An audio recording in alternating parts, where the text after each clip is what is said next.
You're listening to The Bait Tank, where if it's fishing, we'll talk about it.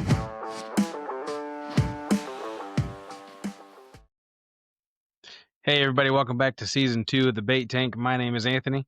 Hope you guys had a fantastic summer. We did a bunch of fishing ourselves. Did have a lot of work and all that good stuff, but now it's starting to cool off. It's time to get back into it, man. I wanted to talk a little bit about last season. For those who have just joined us, we got to talk with lots of individuals, including Sam, Justin, Ryan, Noah, Brian, Mitch, Caleb, Davis, and Zach.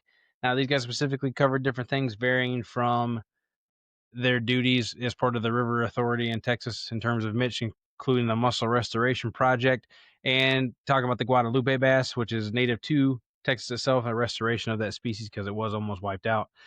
Caleb and Davis both being fly fishing guys, talk about fly fishing. Zach being a collector of and an aquarium enthusiast, using those skills and abilities to learn from the aquarium industry to help raise wild fish for release back into the wild in Alabama. Brian, he had a discussion with us about his opinions and maybe some ways to make it so that bow fishing could be regulated in a way that made sense. Something that kind of made both sides of the party, or both parties on both sides, happy with that argument. Obviously, you have people who were 100% against bow fishing, kind of like myself.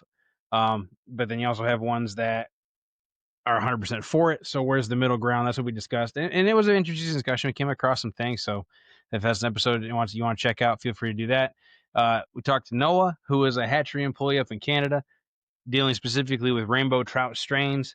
I don't remember all of them off the top of my head. There were some wild ones he was talking about. Some I had never even heard of. Some that had huge eyes specifically because they basically only ate phytoplankton type stuff or super microscopic organisms. Then there was another one that grew really, really fast. There was another one that was specifically for one area specific because it was native to that range, and so they were reproducing that to keep stocking that. And then we went into a little bit about invasive species up there being kind of weird because we consider a sport fish here in the United States is actually invasive up there in Canada. So I mean, it was just a fun discussion. We talked to Ryan from Texas, the Trinity River area, specifically about alligator gar, how that fishery has developed over the years, his experiences, some of his stories, because he takes veterans out to fish for those. Some of the funny ones too, including how he basically broke his foot and lost his really expensive boots in the mud. Stuff like that. And actually one of the really cool stories, he caught what they call a crocodile gar. Now, that specifically is a very interesting concept, but it's a crossbreed between an alligator gar and a long-nosed gar. So just something a little different. It looks different. They get to be big still, like the big alligator gar. That was cool to talk about. And then we also talked, our very first episode with a guest was with Justin, who is a ex-biologist. Yeah, he's more of a fishing, an entrepreneur, but fishing social media, fishing content creator. Goes around the world catching all kinds of different species. Love watching his travels on Facebook.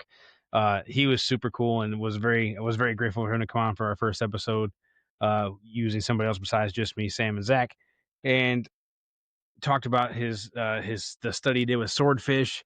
Talked about specifically the bullseye snakehead, but he did a very general idea discussion about snakeheads, his thoughts on whether or not they're actually as bad as people say they are, whether they got a bunch of bad publicity, and then branching off specifically to the bullseye snakehead, talking about how it's very unlikely for it to spread from where it's at in Florida, how it itself is a very contained species based on its preferences for habitat.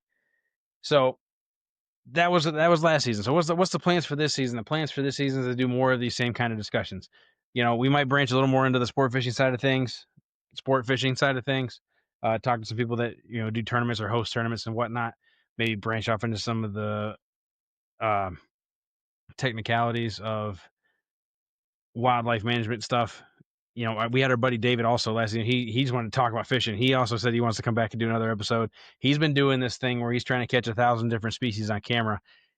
And he's going to come and hopefully talk to us about that, how that journey is going for him. He's definitely gone up there in numbers in terms of species. He's not quite to 1,000 yet, but that's been fun to follow on YouTube and Facebook as well.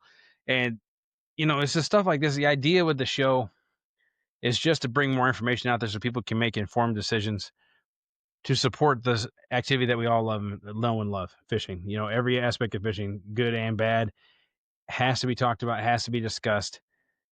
But those opinions that we make can come from any source, good, bad, and ugly. Grandpa said this, so it has to be fact.